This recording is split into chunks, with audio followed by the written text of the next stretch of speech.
I followed her on TikTok long before I ever met her in person. Everyone did. She had hundreds of thousands of followers, posted makeup tutorials and fashion hauls and day-in-the-life videos that made her seem glamorous and untouchable, like someone who lived in a completely different world than the rest of us. Her name was Maya, and she built her entire online persona around being perfect, the kind of influencer who never showed cracks, never admitted mistakes, always maintained the image of someone whose life was enviable in every possible way. I thought I knew her from watching her content. I had no idea how wrong I was until the night she tried to kill me. It started with her mother. I had been seeing Maya's mother's boyfriend for a few months, a casual relationship that nobody took too seriously except apparently Maya's mom. When he ended things with her to focus on his career, she did not take it well. She started calling him obsessively, showing up at his apartment uninvited, making threats about what she would do if he did not come back to her. He told me about it, but downplayed the severity, said she was just upset and would calm down eventually. Neither of us realized she was involving Maya, turning her daughter into an accomplice in whatever plan was forming in her mind. The first contact came through Instagram. Maya sent me a direct message, friendly and casual, saying she had heard I knew her mom's ex and wanted to talk about the situation. Maybe clear the air and help everyone move on peacefully. Her profile looked legitimate. Millions of followers and verified checkmark and that same polished image she projected in all her videos. I thought having a conversation with her might actually help de-escalate things, so I agreed to meet. She suggested a location outside the city, said it would be more private and comfortable than meeting at a coffee shop where people might recognize her. That should have been my first warning, but I was naive enough to believe a TikTok influencer with a wholesome online image could not possibly be dangerous. I drove out to meet her on a Friday night in February, following the directions she sent to a quiet stretch of road lined with trees and minimal streetlights. She said she would be there with a friend, that it would just be a quick conversation to sort everything out. When I pulled into the meeting spot, I saw 2 cars waiting, their headlights cutting through the darkness. Maya was standing outside one of them, dressed casually in the kind of outfit she would never post online, no makeup, no ring light, just a young woman who looked nervous and tense. Her mother was in the other car, and that is when my stomach started to drop, when I realized this was not going to be the peaceful conversation I had been promised. What happened next unfolded so fast I barely had time to process it. Maya's mother got out of her car screaming, calling me names and accusing me of ruining her relationship, her voice echoing across the empty road. I tried to calm her down, tried to explain that I had nothing to do with her boyfriend's decision, but she was beyond reason. Maya stood behind her mother, filming everything on her phone, and I remember thinking how surreal it was that even in this moment of confrontation, the instinct to document it for content was still there. Then the situation escalated beyond anything I could have anticipated. Maya's mother got back in her car, and suddenly both vehicles were moving, engines roaring, headlights blinding me as they started driving aggressively, circling my car, boxing me in. I tried to reverse, to get away, but they were coordinated, working together to trap me on that dark road. Maya was driving one of the cars now, her mother in the passenger seat shouting instructions, and the influencer I had followed online for makeup tips and fashion advice was actively participating in what I was beginning to realize was an attempt to hurt me. I managed to break free, my car scraping against theirs as I forced my way out of the trap they had created, and I floored the accelerator, racing down that dark road with both of their vehicles chasing me. The speedometer climbed past 80, past 90, my hands shaking on the steering wheel as I tried to navigate turns and keep distance between us. I called emergency services, screaming into my phone that I was being chased, that someone was trying to run me off the road, giving the operator my location and begging them to send help. But they did not stop. They kept chasing, kept trying to force me off the road, and on one particularly sharp turn, I lost control. My car spun, hit the guardrail, and for a moment everything went silent, except for the sound of metal scraping and glass shattering. I was conscious but dazed, my airbag deployed and my chest aching from the impact, and through my cracked windshield I could see their cars pulling up alongside mine. Maya and her mother got out, and instead of checking if I was alive or calling for help, they stood there filming, recording my destroyed car and my bloodied face like it was content for their personal archive. That is when I heard the sirens. Police had been tracking my emergency call and arrived just as Maya and her mother were deciding what to do next. I watched through my broken window as officers surrounded them, ordered them to the ground, took their phones as evidence. Maya's perfect influencer composure cracked then, tears streaming down her face as she was handcuffed, her mother still screaming about betrayal and revenge, even as she was being arrested. I spent that night in the hospital with a concussion, broken ribs, and lacerations that required stitches. But I was alive, which is more than I can say for the two people who were in the other car, the one that got caught in the chase and crashed when Maya tried to ram my vehicle. They died on impact, innocent victims who were just driving on the same road at the wrong time, whose lives ended because a TikTok influencer and her mother decided that revenge was worth killing for. The trial was a media circus. Maya's TikTok following meant the case got national attention, true crime podcasts and YouTube documentaries dissecting every detail, analyzing the footage she had filmed that night as evidence of premeditation. Her videos were played in court, showing her glamorous lifestyle contrasted against the violent reality of what she had participated in. People who had followed her for years struggled to reconcile the smiling makeup tutorial girl with the person who had chased someone down a dark road and contributed to 2 deaths. She was convicted of murder, her mother too, both sentenced to life in prison. The judge noted that Maya had every opportunity to stop what was happening, that instead of de-escalating or calling for help, she had actively participated, had filmed the violence, had treated the entire situation like content to be documented rather than a crime to be prevented. Her TikTok account was deleted, her videos scrubbed from the platform, but screenshots and re-uploads circulated for months afterward, people morbidly fascinated by the influencer who became a killer. I testified at the trial, recounted every detail of that night, described the terror of being chased and the surreal horror of watching someone I had followed online try to murder me.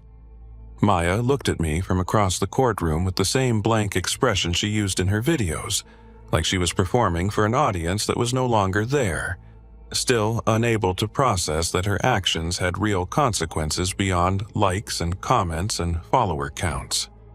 The documentary about the case aired a year later, exploring how social media culture creates personas that hide darkness beneath polished surfaces, how the pressure to maintain a perfect online image can drive people to desperate measures when that image is threatened. I did not watch it. I could not sit through another retelling of the worst night of my life. Another analysis of Maya's psychology and social media presence and the factors that led to murder. The people who made that documentary probably thought they were providing important commentary on influencer culture, but to me it felt like exploitation, like turning tragedy into entertainment under the guise of education. I do not use TikTok anymore. I cannot scroll through videos of perfect lives and curated moments without wondering what darkness exists behind those smiles, what violence might lurk beneath those polished exteriors. Maya taught me that the person you see online is never the complete truth, that followers and verification checkmarks and viral videos mean nothing when it comes to actual character.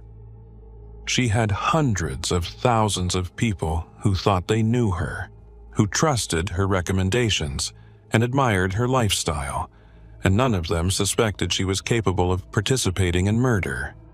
Sometimes I see her old videos re-uploaded by true crime channels, clips of her doing makeup or showing outfit hauls, edited together with ominous music and text overlays explaining what she would later be convicted of.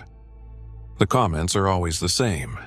People expressing shock that someone who seemed so normal could do something so terrible, analyzing her expressions for signs of psychopathy, debating whether social media fame corrupted her or whether she was always capable of violence and just hid it well.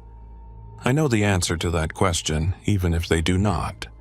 Maya was always capable of what she did. The TikTok persona was not hiding a monster. It was the monster. The narcissism and need for control, an inability to handle anything that threatened her carefully constructed image.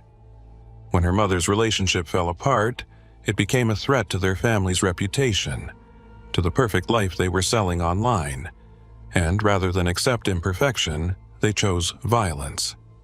I survived that night, but I carry the scars physically and mentally. I survived because police arrived in time, because I got lucky when my car hit the guardrail instead of flipping completely, because Maya and her mother hesitated just long enough for help to arrive. 2 other people were not as fortunate. They died because they were in the wrong place at the wrong time, because an influencer and her mother were too consumed by rage and ego to care about collateral damage. If you follow influencers on social media, I want you to remember something. You do not know these people. You know the version of themselves they choose to show you, the edited and filtered and carefully curated performance they put on for an audience. Behind that performance could be kindness and authenticity, or behind it could be someone capable of violence, someone who values their image more than human life, someone who will do terrible things to protect the illusion of perfection. Maya taught me that lesson in the worst possible way. I hope you never have to learn it the way I did. Hello, my name is Martin, and I have a story to tell you. It all started a few years ago, back in the day when TikTok wasn't this popular. That's when the whole thing started, with me staring at my phone every morning, hoping for notifications that never came. If you look me up now, you'll find nothing. All my accounts were suspended and banned. But it wasn't always like this. I used to be very popular, but for the wrong reasons. The first time my videos got attention was when I caught a real fever. I was stuck in bed, sweating, bored, annoyed. I posted a clip saying I felt awful. For the first time in months, comments flooded in. People asked if I was okay. Some wrote essays about staying strong. I swallowed that attention like it was medicine. When I recovered, everything went quiet again. The silence felt like someone had pulled the plug on my whole world. I posted another video saying the fever was lingering. People reacted again. It felt too good, almost addictive. That's when things started to rot, even if I was too desperate to notice. I spent a lot of time alone. My family worked all day, and I stayed in my room scrolling endlessly. Hours blended together. The only thing that changed was the hit of attention when someone left a comment. Eventually, just saying I felt sick wasn't enough. The views dipped again. The app made it clear: be interesting or disappear. That pressure sat on my chest like a weight. I hated the idea of going back to being invisible. So I pushed the story further. I said the fever had turned into something worse. I claimed my legs felt weak. People believed me instantly. They called me brave. They sent money. Their support hit harder than anything else in my life. I practiced looking weaker by dragging my feet through the hallway. I recorded myself using a chair like a walker. The comments exploded with sympathy. Soon, I bought a cheap wheelchair. It squeaked horribly, but it looked real enough on camera. People cried in the comments. Donations increased. And the silence in my room finally vanished. Every day, I woke up terrified that people would stop caring. I checked my phone before I even moved. The idea of being ignored again made me feel sick. I pushed the lie deeper. I acted shaky on camera. I filmed late-night episodes. The more dramatic I made it, the more people followed. But the tension in my head never faded. I barely slept. I hid everything from my family. I trained myself to stay in the wheelchair for hours so my legs looked stiff on video. The routine messed with me until I wasn't sure what was fake anymore. When I uploaded, my throat tightened with panic. What if someone noticed something? What if the whole thing collapsed? The comments saved me, but they also trapped me. They called me strong, a fighter. That word poisoned me more than anything. Strong. Everything got worse when a follower messaged me privately, asking for medical documents. My stomach dropped. If they exposed me, I'd be done. I searched online for templates. I filled out forms with shaky handwriting. I stained them with coffee so they looked worn. I imagined myself getting banned, humiliated, exposed, but they believed the documents. And yet, the fear stayed. It grew like mold inside my head. When the donations slowed again, something snapped. I looked at the wheelchair, at the camera, and my empty notification bar and felt concerned. If I couldn't keep faking it, then I needed to prove something real. The idea came quietly. Show them something dramatic enough that they'd never doubt me again. My family had no idea. They thought I was dealing with some rare condition. I hid everything. Chairs, receipts, packaging. I pretended to nap whenever they checked on me. But the final push didn't come from me. It came from them, my audience. They started demanding proof. Some wanted close-ups. Some wanted live updates.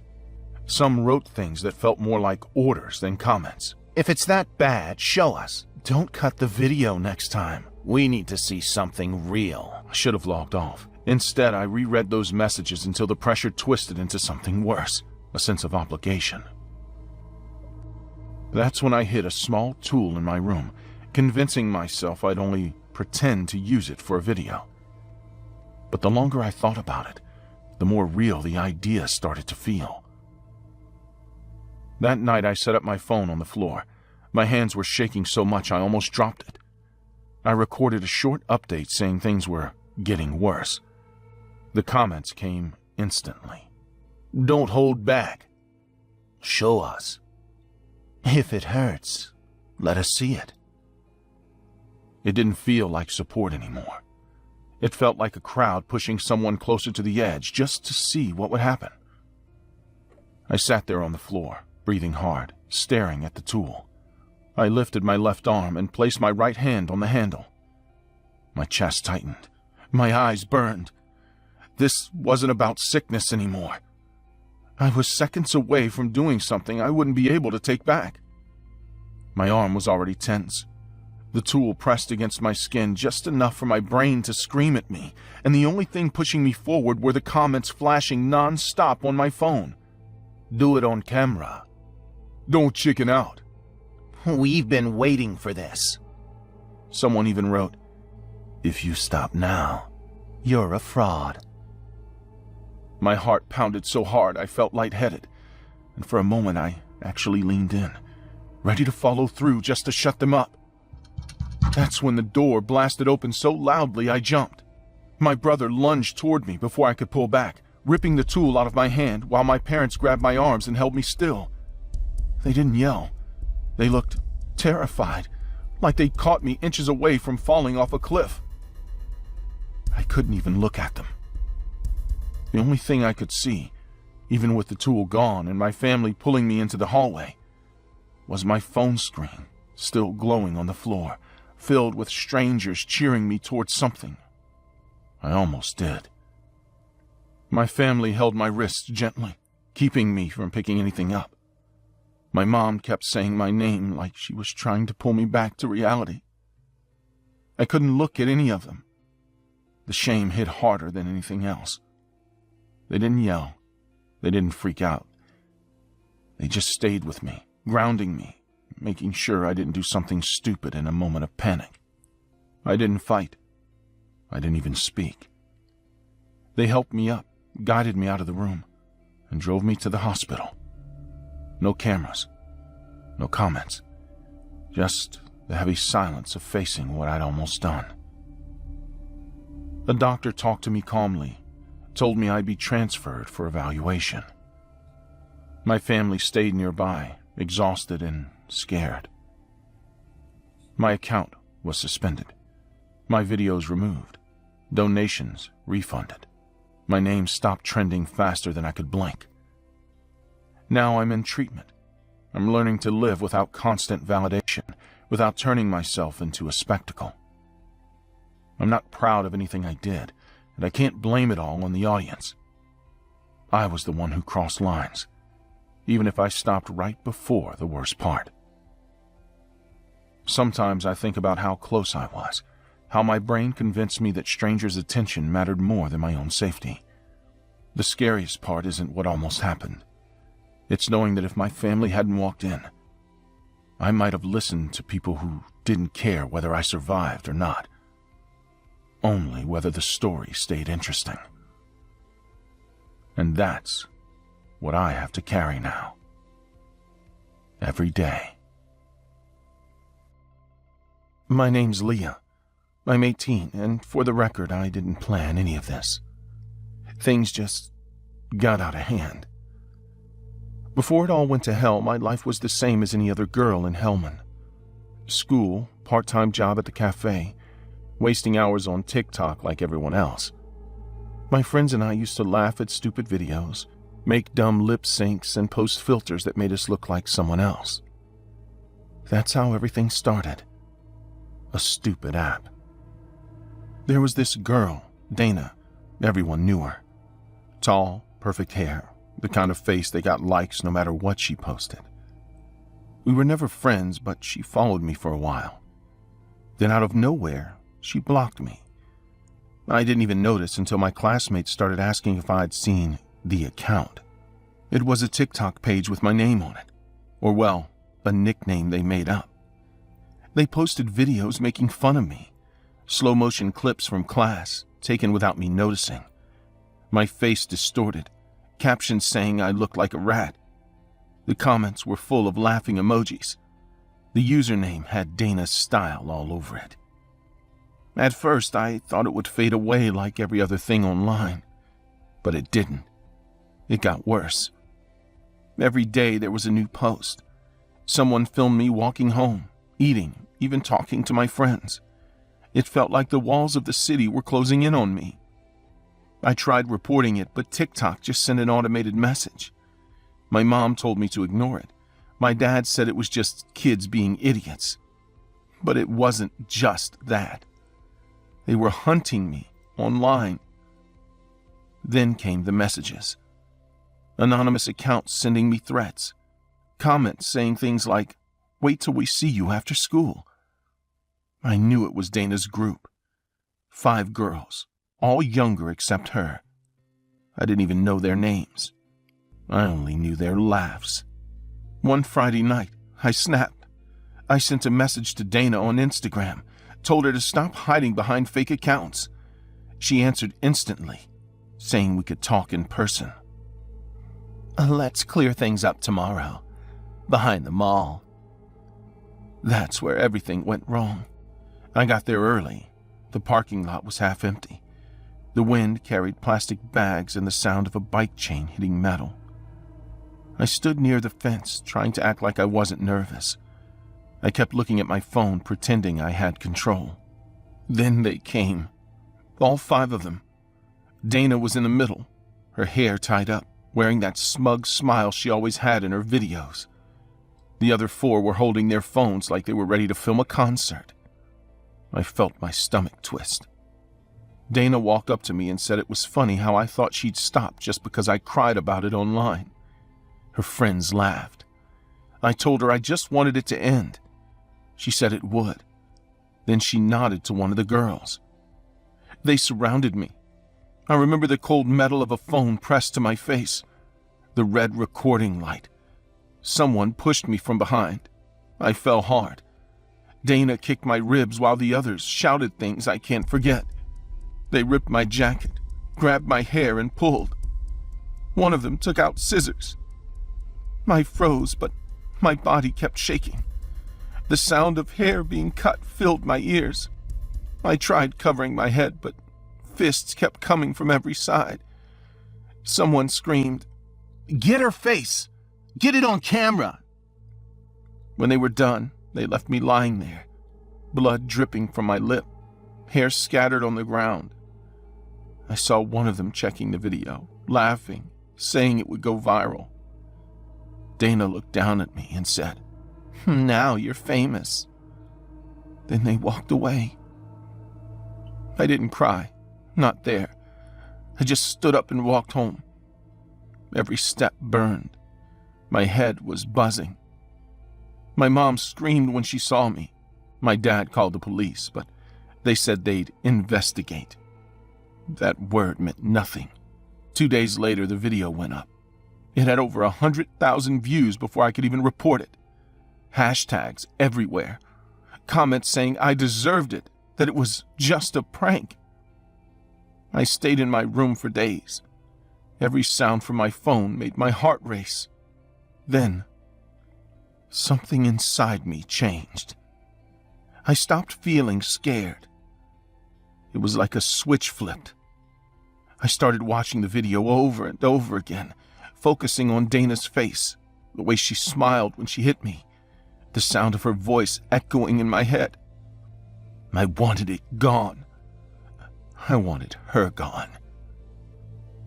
I started following her TikTok again, but from a fake account. I saw her posting dances, smiling like nothing had happened. The comments were full of hearts, people calling her brave. My stomach twisted every time. I couldn't sleep anymore. My hands wouldn't stop shaking. One night, I went to my dad's tool shed. He fixes bikes sometimes, keeps his tools in perfect order. There was a small hatchet hanging by the window, the kind you use to split wood. My fingers wrapped around the handle before I even thought about it. For days, I carried it in my backpack. I didn't plan anything, at least not consciously. But my body knew something was coming. Every time I saw Dana's face on my screen, I felt closer to doing it. It happened one evening at the park near the school. Dana and her friends were filming another video, music blasting from a speaker. People walking by, laughing, not caring. I walked up slowly, keeping my hood on. My heartbeat felt like gunshots in my chest. When I got close, Dana turned. Her smile froze when she saw me. She started to say something, maybe a joke, but I was already moving. The hatchet hit her shoulder first. I didn't even feel my hand move. The sound it made, dull, wet, cut through the music. She screamed, tried to run, but I pulled it out and swung it again. The others backed away, phones still in their hands, frozen. I hit her again and again until the screaming stopped. Her friends didn't even help her. They just stood there, shaking, some crying. Someone whispered, "Oh my God." I dropped the hatchet. My hands were covered in red. For a few seconds, everything was silent, except the music still playing from the speaker. Then I heard people shouting, running. Someone called the police. I didn't move. I looked down at what was left of her face and felt nothing, just empty. The cops dragged me away while everyone filmed. I saw the red recording lights everywhere, the same light from that night behind the mall. It didn't even feel real. It's been 4 months. They keep me in a white room now. I'm not allowed to have anything sharp. They say I'm under observation. The nurses smile at me like I'm a child. I know they've seen the video. Everyone has. They say I'll stay here for a long time. I don't mind. I don't need to go outside anymore. I see everything on the screen they bring me. News reports, reaction videos, people talking about the girl with the hatchet. They debate if I'm a monster or a victim. I watch all of it. Sometimes I hear Dana's voice in the hallway. I know it's not real, When the lights flicker, I see her standing by the door, her face split open, whispering the same words she said before kicking me. "Now you're famous." And she's right. I am. I downloaded the filter as a joke. It was one trending effect on TikTok that supposedly let you see ghosts. You turn it on, scan your room, and it randomly drops a faint figure into your space. Everyone was pretending to be scared for views. I thought I'd do the same, just to screw around for a couple of minutes. I tested it in the living room. Nothing. Bedroom. Nothing. Bathroom. Nothing. Then, I pointed it towards the chair in the kitchen. The image on the screen shuddered. Green lines formed on the chair. Then it shaped into a person. I laughed, not because it was funny, but because it was too stupid to believe. It had to be a trick, but something about the way it stayed frozen in the chair started to bother me. I tried the filter again the next day. Same thing, no ghost in the hallway, none in the kitchen. But the moment I pointed it towards the chair, there was a man, middle-aged, motionless, face pale and messed up, like it had been scrubbed out. It didn't react. He just stared forward, as if he'd been sitting there long. I checked different angles, different times of day, but it didn't change. I assumed the app was glitching, maybe anchoring the ghost to the shape of the chair for some dumb programming reason. Just to test the theory, I dragged the chair into the center of the room. The ghost followed, not the space, just the chair. I moved it again. Same thing. The figure stayed locked in place, always seated, always facing forward. I started recording it, trying to find a pattern. The more I filmed, the more consistent it became. I FaceTimed my boyfriend and asked him to try the filter. I showed him what I was seeing. He laughed at first too, until he saw how clear it was. He even admitted it didn't look like a generic overlay. It looked too specific, like someone had been scanned and dropped into the chair for real. That night, I moved the recliner into my bedroom, just to see what would happen. I wasn't scared, just curious. I figured it'd make good content. Around 2 a.m., something made me open my eyes. I didn't hear a bang or a voice. It was quieter than that. A dragging noise, barely audible, but steady. A slow scrape against the wooden floor, 1 foot at a time. It was coming from inside the room. I sat up, and that's when I noticed that the chair wasn't where I'd left it. It had moved several feet.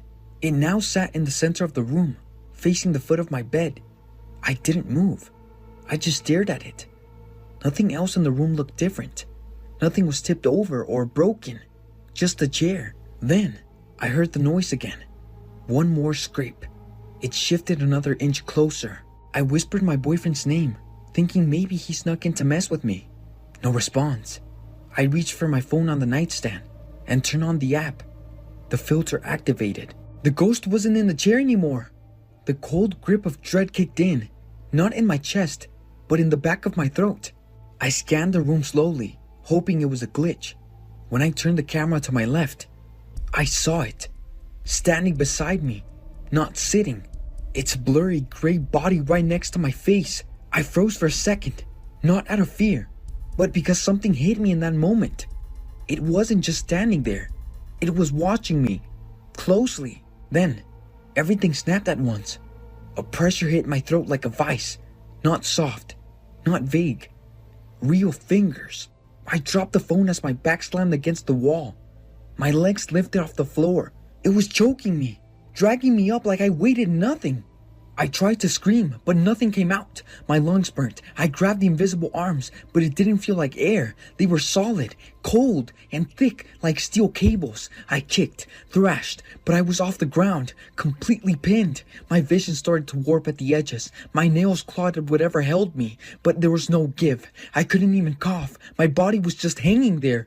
Then, something slammed me against the bedroom door, loud, fast. My boyfriend burst in. The second he opened the door, the grip on my neck vanished. I dropped hard, landed sideways on the nightstand, and my right arm cracked. I screamed, not from fear, but from pure pain. The bone snapped, and I felt it twist under my skin. My boyfriend ran over, trying to lift me, but his eyes weren't on me. They were locked in the empty corner of the room behind me. He didn't speak. He didn't need to. Whatever he saw, I saw too. The chair was back where it had started, facing us, even though no one had moved it. My boyfriend turned pale, and we both bolted out the room. We didn't even close the door. We just left it wide open behind us. At the hospital, we lied. Said I tripped and fell trying to close the window. They didn't question it. Just patched up my arm and sent me home. We barely spoke in the car. We knew what we saw. We knew what it did, but neither of us had the guts to say it out loud. As soon as we got home, we went back to the bedroom. The chair was still there, center of the room again. My boyfriend didn't hesitate. He grabbed one end while I supported it with my good arm. We hauled it down the stairs, out the door, straight to the dumpster. We didn't wait till morning. We didn't discuss it. We just did it. The chair hit the bottom of the bin with a loud crack. Something inside it broke, like a piece of wood splitting. We walked back in silence. My boyfriend locked the front door twice. Then we slept in the living room, lights on, backs against the wall. The next day, I checked the app again, even though I shouldn't have. I needed to be sure. I scanned the living room, the kitchen, hallway. Nothing. No ghost. I pointed the camera at the empty corner where the chair had been. Still nothing. It was gone. Whatever it was, it had been tied to that object. But that night, I had a dream. Or maybe it wasn't. I saw the chair. Not the one we threw out, but a different one. The same figure is sitting in it. But now, it wasn't just staring. It was smiling. The corners of its mouth stretched unnaturally wide, like it had waited a long time for something. I woke up sweating. The window was open. I hadn't opened it. We never told our parents, never said a word to anyone else. Even now, it's like a rule between us. Don't mention the chair. Don't talk about what happened. My arm healed, but I never went back to sleeping in that room. I stay in the living room with the lights on. My boyfriend sleeps with headphones in, drowning everything out. The chair's probably gone, burned, or dumped somewhere out of the city. But I can't forget the grip on my throat, the strength, the precision. That wasn't a ghost floating around for laughs. It was something alive, just not in the way we understand. It watched us for days, silent, patient, until it finally decided to act. I don't think it wanted to be seen. I think it was testing if we could. And it knows we did. 3 months later, and I'm still scared to scroll through TikTok. I deleted the app. But sometimes my boyfriend shows me dumb videos, and I swear I see the same blur in the background of someone else's clip. A chair, a figure, always watching.